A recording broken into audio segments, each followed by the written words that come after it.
Le nationalisme du Kremlin est dans la droite ligne de celui de l'époque soviétique, depuis que Staline avait rompu avec l'internationalisme des bolcheviks. Invoquant la prétendue continuité historique de l'État russe, Poutine allie les symboles de l'époque tsariste à ceux de l'époque stalinienne. Par exemple, l'aigle impérial à 2 têtes sur les armoiries de l'État et la médaille de héros du travail, récemment réintroduite, qui rappelle le stalinisme et le mouvement stakhanoviste. Chaque année, le 9 mai, le jour de la victoire, célèbre la victoire sur l'Allemagne dans la Seconde Guerre mondiale, qu'on appelle en Russie la Grande Guerre patriotique. Cette guerre, occasion de glorifier la grandeur de la Russie et l'unité de son peuple face aux agresseurs, est aussi le prétexte à une certaine réhabilitation de Staline. En 2005, Poutine avait fait sensation en déclarant que l'effondrement de l'URSS avait été la catastrophe géopolitique majeure du XXe siècle. Mais il précisa aussitôt que s'il fallait ne pas avoir de cœur pour ne pas regretter la fin de l'URSS, il faudrait ne pas avoir de cerveau pour vouloir y revenir. C'est seulement ainsi que l'URSS trouve grâce à ses yeux, tandis qu'il condamne sciemment la Révolution d'octobre, et pour cause. Le centenaire de la Révolution n'a donné lieu qu'à un minimum de commémoration. Le message officiel était que la Révolution a fait le jeu de l'étranger et apporté bien des malheurs. Mieux vaut un pouvoir fort. Le jour anniversaire de la Révolution d'octobre, Poutine a préféré célébrer une victoire militaire de la Russie contre les Polonais 3 siècles plus tôt, le 7 novembre 1612. En 2005, l'administration présidentielle orchestra la création d'un mouvement de jeunesse pro-gouvernemental, les Nôtres, chargé d'organiser des manifestations publiques de soutien au régime, de même que des clubs patriotiques parrainés en haut lieu, comme celui des bikers, les loups de la nuit. Au fil des ans, Poutine affiche de plus en plus sa proximité avec des mouvements nationalistes, ultra-conservateurs européens, dont le Front National et Marine Le Pen, auxquels il sert d'appui, sinon de modèle. Et il n'y a pas que le nationalisme. Après avoir fait canoniser Nicolas II en 2000, Poutine a aidé l'Église orthodoxe à revenir au premier plan. Il lui a fait restituer les monastères et autres bâtiments qui lui avaient été confisqués. L'Église a sa propre chaîne de télévision. Elle a obtenu l'introduction à l'école de cours de religion et l'adoption d'une loi punissant de prison les offenses aux sentiments des croyants. Les popes sont associés à toutes les célébrations et inaugurations publiques. Poutine et Medvedev ne manquent pas une occasion de s'afficher avec le patriarche Kirill, connu pour son train de vie luxueux. Du temps de l'URSS, le parti dit communiste était le pilier idéologique de l'État. Il jouait un rôle d'encadrement et de garde-chiourme dans les domaines idéologiques et moraux. Aujourd'hui, Poutine voudrait que l'Église le remplace, car la bureaucratie et les oligarques savent ne pas pouvoir compter sur l'adhésion spontanée de la population. Parallèlement, la condition des femmes recule. Le pouvoir bolchevique avait instauré le droit à l'avortement en 1920, interdit par Staline en 1936, il fut réintroduit en 1955, mais aujourd'hui, l'Église mène campagne.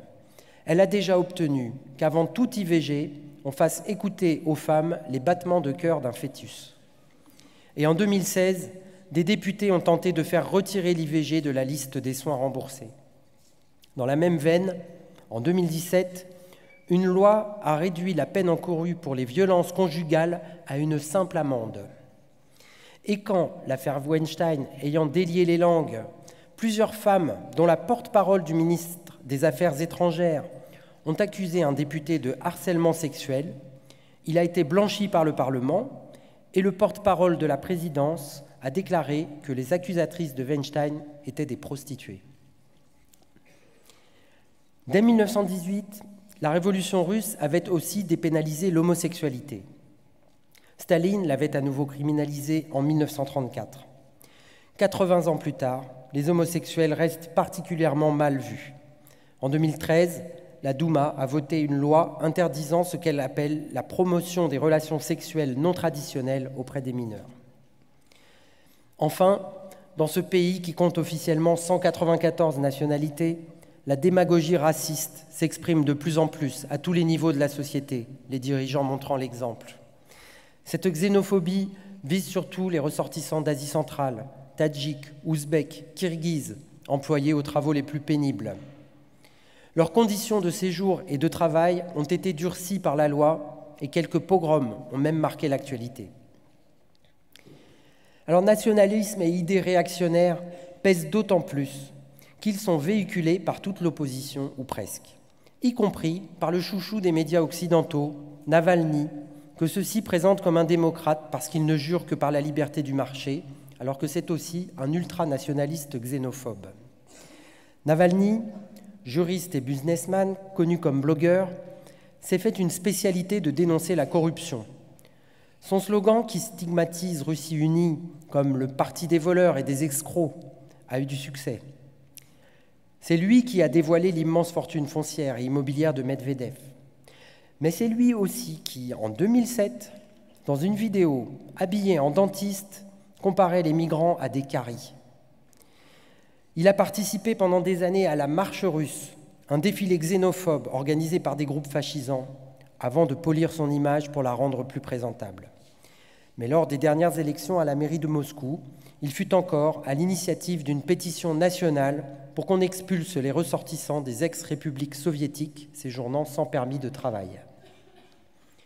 En dehors de Navalny, que le Kremlin a écarté de l'élection présidentielle, la plupart des partis d'opposition autorisés ont de bons rapports avec le pouvoir quand ils ne lui mangent pas dans la main. Le seul qui ait encore un certain poids électoral est le Parti communiste russe, le KPRF, héritier du parti stalinien d'autrefois, auprès duquel il fait pâle figure. Il a obtenu 11,77% des suffrages à la dernière présidentielle. Son électorat est surtout composé de gens âgés, de nostalgiques de l'URSS, d'anciens combattants. Il emboîte le pas à Poutine pour tout ce qui vise à rétablir la grandeur de la Russie, comme l'annexion de la Crimée. Le KPRF ne critique jamais Poutine, mais parfois ses ministres et bien sûr les oligarques. Il permet ainsi à une fraction de l'électorat d'exprimer son mécontentement dans les urnes sans contester le régime, qui le lui revaut en lui réservant des sinécures dans l'appareil d'État. Les autres opposants, depuis l'ultranationaliste Zhirinovski, provocateur, xénophobe, macho, jusqu'aux partis libéraux un peu plus critiques sur le terrain qui est le leur, mais qui n'ont pas d'électorat conséquent, ne représentent en aucune façon un danger pour le pouvoir. Ils contribuent même à donner une apparence démocratique à un régime qui ne l'est pas du tout, même pas de manière comparable à la démocratie dont la bourgeoisie des pays impérialistes s'offre le luxe. La liberté d'expression en Russie est de plus en plus entravée, surtout depuis un mouvement de protestation qui avait éclaté fin 2011 contre la fraude massive organisée par le pouvoir aux élections législatives.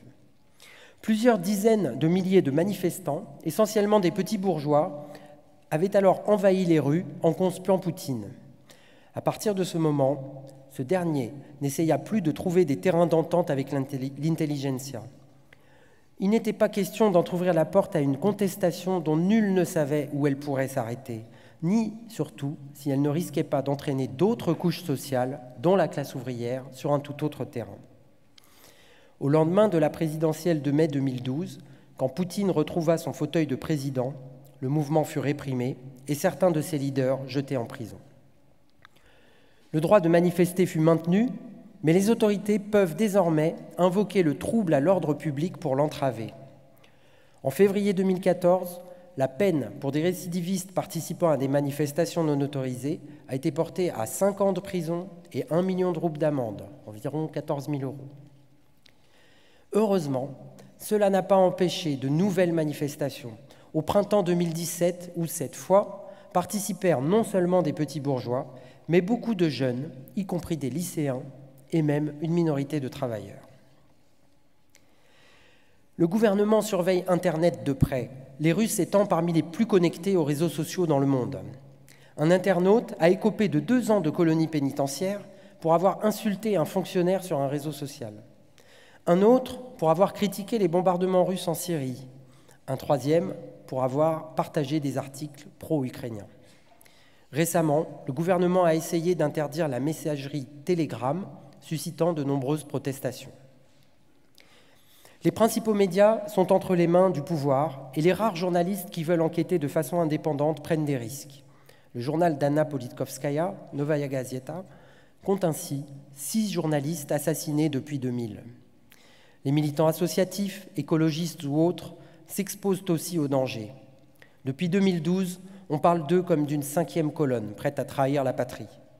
Une loi oblige ces associations, ONG, syndicats et partis recevant des financements provenant d'autres pays à se déclarer agents de l'étranger. Quant à l'opposition politique dite hors système, celle dont les partis ne sont pas enregistrés, elle est parfois durement frappée aussi. Lors de la dernière présidentielle, quelques militants d'extrême gauche, pourtant isolés, ont ainsi été arrêtés pour avoir appelé à des rassemblements. Tabassés, torturés pour certains, ils ont été inculpés d'extrémisme comme des terroristes. Remarquons au passage que quand il y a des profits à faire, les capitaux étrangers s'accommodent parfaitement de ces méthodes brutales. Le groupe français Vinci a ainsi obtenu le chantier de construction de la première autoroute à péage entre Saint-Pétersbourg et Moscou, pour lequel il est d'ailleurs accusé de corruption et d'avoir surévalué le coût des travaux. Et bien sur place, des opposants au projet ont été tabassés à coups de barres de fer, brûlés au visage, et la police est intervenue violemment contre des manifestants. Tout cela montre que malgré sa force apparente, le pouvoir ne peut pas laisser toutes les opinions s'exprimer, car toute contestation pourrait trouver un écho rapidement. Évidemment, le régime dirige le pays d'une main de fer, mais il est d'autant plus autoritaire qu'il sait sa popularité fragile et qu'il danse sur un volcan. Les raisons de la colère sont là, et il est probable que le mécontentement s'accumule. Comparé au reste de l'Europe, les inégalités en Russie sont parmi les plus grandes. Les salaires ouvriers ne dépassent pas quelques centaines d'euros. Dans un laboratoire d'analyse, par exemple, un technicien peut gagner environ 480 € au cours actuel, un ouvrier en conditionnement 275 €. Un enseignant gagne en théorie l'équivalent de 500 €, mais la moitié seulement s'il travaille au Daghestan. Et les salaires déclarés, sur la base desquels sont calculées les retraites et éventuelles indemnités de chômage, sont encore plus misérables que les salaires versés, car pour éviter les charges, les entreprises préfèrent payer au noir. Nombre de sans-emploi ne s'inscrivent même plus au chômage parce que les aides sont misérables. Quant au montant des retraites, il est indécent. Beaucoup de personnes âgées travaillent d'ailleurs au-delà de la limite légale, par exemple dans le métro, les musées, la voirie, contre de tout petits salaires. Les prix, eux, ne cessent d'augmenter. Les logements, le coût des crédits, le transport et l'essence, les denrées alimentaires, les soins, les études, tout coûte cher. Et l'État, à la recherche d'argent, envisage d'augmenter la TVA de 18 à 20%, tandis que l'impôt sur le revenu est fixé à 13%, qu'on soit riche ou pauvre. À la veille des dernières élections, Poutine a été obligé d'admettre, je le cite, que le pire niveau de pauvreté depuis 10 ans venait d'être atteint, avec 20 millions de Russes en dessous d'un seuil fixé à environ 130 € par mois, sachant que le minimum vital et le minimum vieillesse ne sont guère plus hauts, 160 € par mois. Si les voitures de marques étrangères dominent dans les grandes villes, ailleurs, ce sont les voitures russes, souvent vieilles, qui tombent en panne et que les gens réparent eux-mêmes. Par ailleurs, l'état des routes, connu pour être déplorable, ne s'améliore que sur les principaux axes. Les plus pauvres utilisent des transports en commun ou marchent à pied. Quant au logement, les prix au mètre carré du centre de Moscou sont parmi les plus élevés du monde, tandis qu'ailleurs, des immeubles construits à la va-vite, il y a 50 ans et plus, bien que toujours habités, tombent en ruine. Dans les campagnes, d'un côté, avec 33 millions d'hectares de terres noires fertiles et des exploitations ultramodernes gigantesques, la Russie est devenue la première exportatrice de blé à la place des États-Unis. Mais d'autre part, la majeure partie des campagnes est en déshérence. L'arriération y perdure, caractérisée par le manque d'infrastructures. Beaucoup n'ont toujours pas l'eau courante. Nombre de villages sont quasiment abandonnés de leurs habitants et totalement abandonnés des autorités, depuis qu'a disparu le kolkhoz ou le sovkhoz, c'est-à-dire l'exploitation collective à laquelle ils étaient adossés. Enfin, après 2014, le gouvernement a diminué son aide aux régions, dont près d'une dizaine se retrouvent surendettées. Les provinces d'Extrême-Orient sont aujourd'hui en crise, malgré la volonté du Kremlin de développer les relations avec l'Asie, leur territoire se dépeuplant plus encore qu'ailleurs. Oui, car la crise démographique est une des conséquences de la crise sociale dont la Russie ne s'est toujours pas relevée. Dans les années 1990, le taux de mortalité masculine avait grimpé en flèche à cause de la consommation d'alcool qui entraînait maladies et accidents sur fond d'appauvrissement physiologique des plus démunis. L'espérance de vie masculine recula de 65 ans en 1988 à moins de 59 ans en 2005. En 2015, elle est remontée à presque 66 ans, mais cela reste très bas. En France, elle est de 80 ans. Le gouvernement encourage les naissances en attribuant un capital maternité à partir du second enfant qui sert à améliorer le logement familial ou à financer des études. Mais en ville, cette aide a peu d'effet. Les 3/4 des couples n'ont toujours qu'un seul enfant. Autre conséquence, le nombre de femmes en âge de procréer a diminué d'un tiers en 20 ans.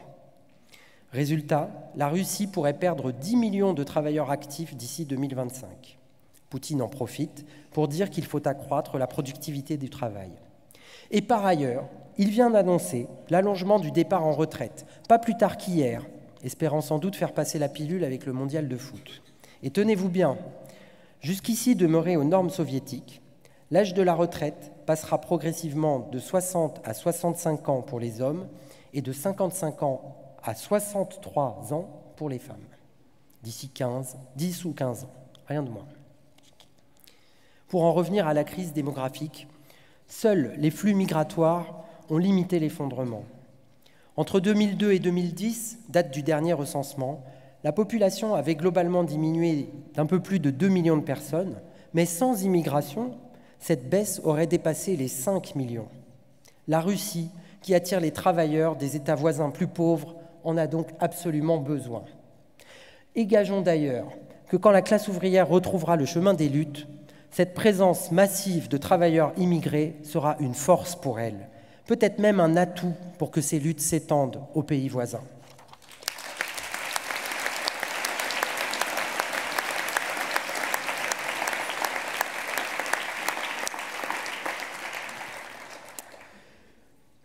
Jusqu'à présent, la classe ouvrière n'a pas connu de mouvements sociaux d'ampleur.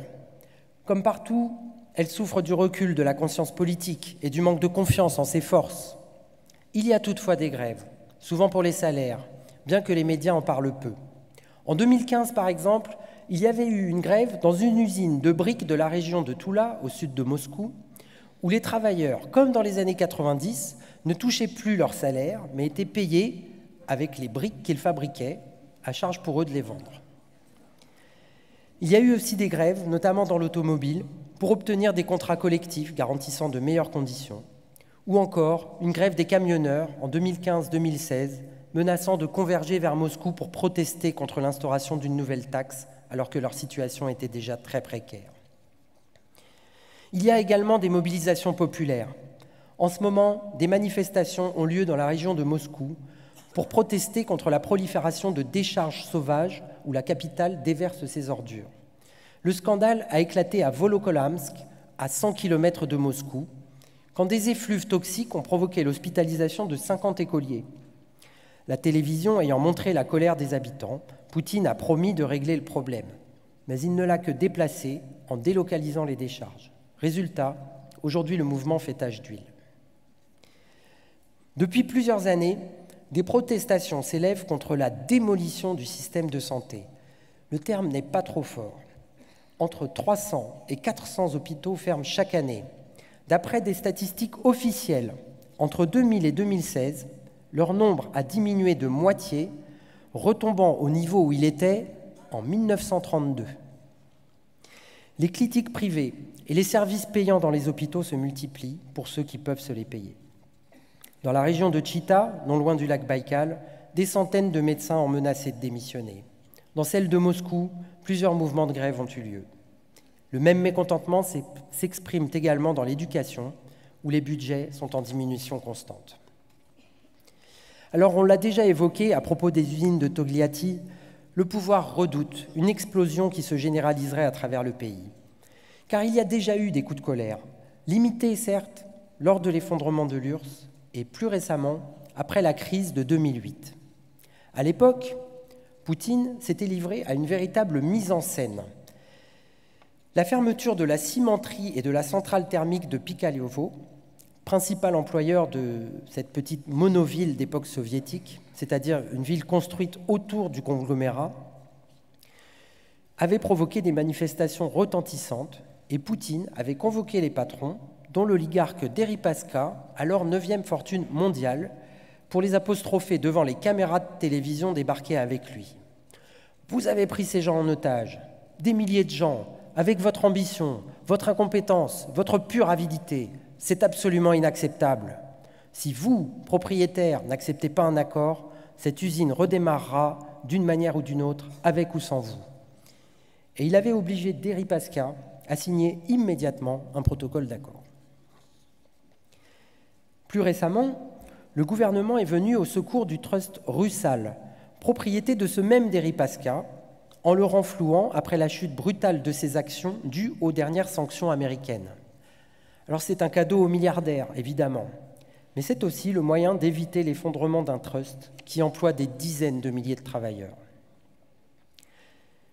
En même temps que Poutine joue au bon tsar, le pouvoir s'efforce de décourager toute forme d'organisation de la classe ouvrière. Même les syndicats sont soumis à sa pression. Il faut dire qu'en Russie, il existe deux types de syndicats. Ceux issus de l'ex-URSS restent des rouages de la bureaucratie. Ils marchent main dans la main avec la direction des entreprises. D'autres sont apparus qui se disent indépendants et voudraient jouer le même rôle que le syndicat dans les pays impérialistes. Mais ils ont beau ne pas mettre le système en cause, le simple fait qu'ils s'appuient plus ou moins sur les travailleurs pour négocier certaines améliorations dérange patrons et responsables politiques.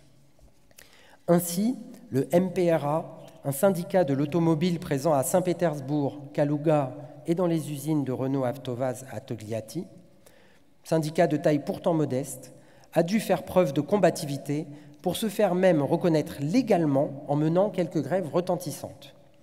Sur le fond, il ne se distingue pas des syndicats qu'on connaît ici. D'ailleurs, quand son dirigeant, Etmanov, ancien ouvrier de Ford, s'est lancé en politique en 2016, ce fut pour être candidat d'un parti libéral pro-occidental, Yabloko. Mais en janvier dernier, le tribunal de Saint-Pétersbourg s'était prononcé pour l'interdiction du syndicat, sous prétexte que le MPRA aurait des activités politiques et relèverait de la loi contre les agents de l'étranger, puisque membre d'une confédération syndicale internationale. Finalement, la Cour suprême a cassé cette décision, sans doute provoquée par le zèle du gouverneur de Kalouga, à la solde des PSA, Mitsubishi et autres. Mais cette décision de principe ne signifie nullement la fin des obstacles pour les militants syndicaux. Alors, pour ce qui est des communistes révolutionnaires, en dehors de très petits groupes de militants épars et peu nombreux en Russie, il n'existe hélas aucun parti qui se place sur le terrain de la défense des intérêts politiques des travailleurs. Pour pouvoir dire précisément quel pourrait être le langage et le programme d'un tel parti en Russie, il faudrait militer sur place. Seuls des militants qui vérifieront pas à pas leur politique en la mettant en œuvre, qui sauront faire progresser la conscience des travailleurs dans leur lutte quotidienne, pourront élaborer un programme concret. Il serait ridicule de prétendre l'envisager d'ici. En revanche, nous avons la ferme conviction que si demain des militants russes s'attellent à cette tâche, il faudra qu'ils renouent avec le trotskisme.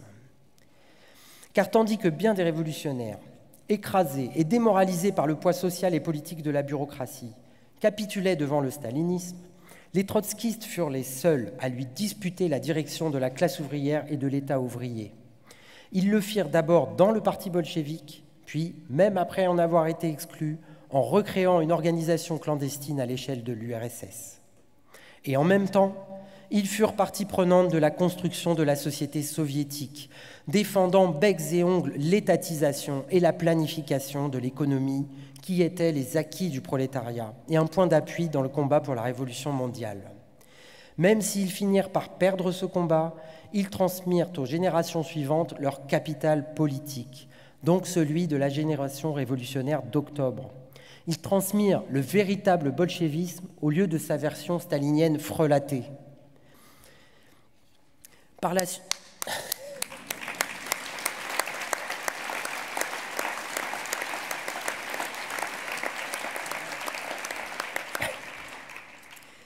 Par la suite, le courant trotskiste poursuivit son combat davantage en Occident qu'en URSS même, où avait été exterminée toute forme d'organisation révolutionnaire.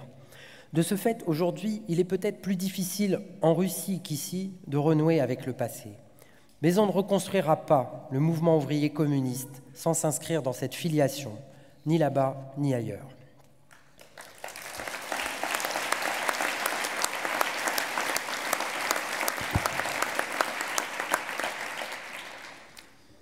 Lorsque l'URSS s'effondra à la fin des années 80, la question se posa. Que restait-il de la révolution d'octobre en ex-URSS? La tentation fut forte pour des organisations trotskistes trop longtemps coupées de la classe ouvrière, de lui tourner le dos et de se débarrasser de la notion d'État ouvrier dégénéré, difficile à défendre à cause du visage repoussant du stalinisme. Cédant à la pression petite bourgeoise qui assimilait l'URSS au communisme et le stalinisme au bolchevisme, surtout en Occident, certaines organisations expliquèrent que l'État ouvrier était mort et enterré. Lutte ouvrière refusa de céder à cette pression. Nous ne voulions pas enterrer l'État ouvrier avant même de savoir si la classe ouvrière réagirait. Nous disions qu'elle pouvait encore défendre ses acquis, l'économie planifiée, et qu'elle y avait intérêt. C'était un choix militant. La question n'étant pas de savoir quel était l'avenir le plus probable, mais celui pour lequel il fallait se battre. Il s'agissait de choisir son camp face à la tentative de restauration du capitalisme en cours, sans capituler d'avance. Alors 27 ans plus tard, la question ne se pose plus de la même façon, évidemment. Plus le temps passe, plus l'ex-URSS est éloigné de ses origines révolutionnaires et intégré au sein du capitalisme mondial. Mais le moins qu'on puisse dire est que cette intégration ne se fait pas facilement, à cause des spécificités de la Russie et plus encore à cause du capitalisme lui-même en pleine décadence. La crise du capitalisme l'oblige à chercher des profits faciles et rapides dans la financiarisation sans avoir à investir dans la production. Le capitalisme mène la société dans l'impasse et on le voit partout sur la planète, vers la barbarie. Alors, lorsque l'URSS a éclaté, ce qui avait été construit sur la base de l'économie étatisée s'est révélé plus solide qu'on voulait bien le dire. La Russie actuelle, celle des oligarques et des bureaucrates à la Poutine, en a hérité. Certes, on n'est plus dans la logique d'une économie étatisée et planifiée, mais face au prolétariat russe, il n'y a toujours pas une bourgeoisie à la mesure de la puissance économique du pays. L'étatisme reste prédominant par rapport au secteur capitaliste fonctionnant sur la base de la propriété privée des moyens de production. Et reste aussi le poids social et politique de la bureaucratie issue de la dégénérescence de l'État ouvrier. Si riches que soient certains parvenus, ils savent que leur fortune n'a toujours pas acquis l'enracinement et la légitimité qu'elle peut avoir dans les pays impérialistes. Elle dépend des bonnes grâces de Poutine, mais aussi de la passivité ou de la combativité des masses. Et si demain, on la leur reprenait? Cette peur viscérale est la cause profonde de l'autoritarisme du régime. La Russie actuelle suit le même chemin réactionnaire que le reste du monde. L'arrogance de Poutine correspond à celle de Trump. La politique russe va avec la montée du nationalisme et les bruits de bottes qui se répandent partout, avec les attentats terroristes, la crise des migrants et la crise tout court, qui menace le monde de nouvelles catastrophes difficilement imaginables. Ou bien la société continuera à s'enfoncer dans la barbarie, ou le prolétariat reprendra l'offensive sur la scène politique. Il ne faut pas céder à la pression anticommuniste qui s'exerce aujourd'hui. Si l'URSS est devenu un pays industrialisé et développé en quelques décennies, ce n'est pas sur la base de la recherche du profit, mais grâce à l'étatisation et à la planification de l'économie, donc grâce à la révolution d'octobre. Les oligarques et les voleurs qui dirigent la Russie s'enrichissent en détruisant l'héritage de ce qu'avaient bâti des générations de travailleurs. Ils sont eux-mêmes les héritiers des bureaucrates staliniens qui empêchèrent la population de bénéficier des progrès accomplis et d'aller plus loin en se tournant vers le prolétariat des autres pays. Quand il retrouvera le chemin des luttes, le prolétariat russe trouvera dans son passé l'exemple des trotskistes ayant lutté sans merci pour la révolution mondiale, nous montrant la voie à suivre.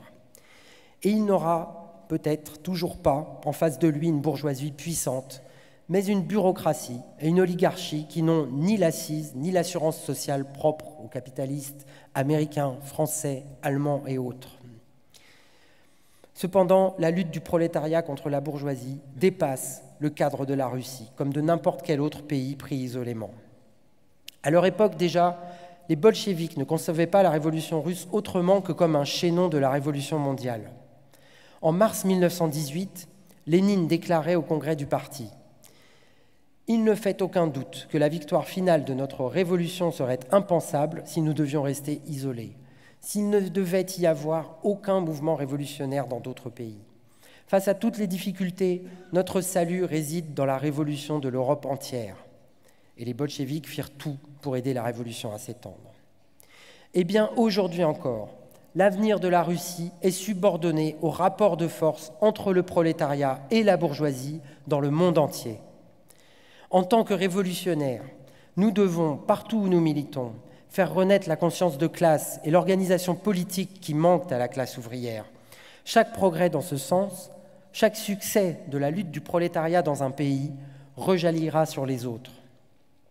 Nous devons affirmer la nécessité de renverser le capitalisme pour offrir à l'humanité entière l'avenir qu'elle mérite.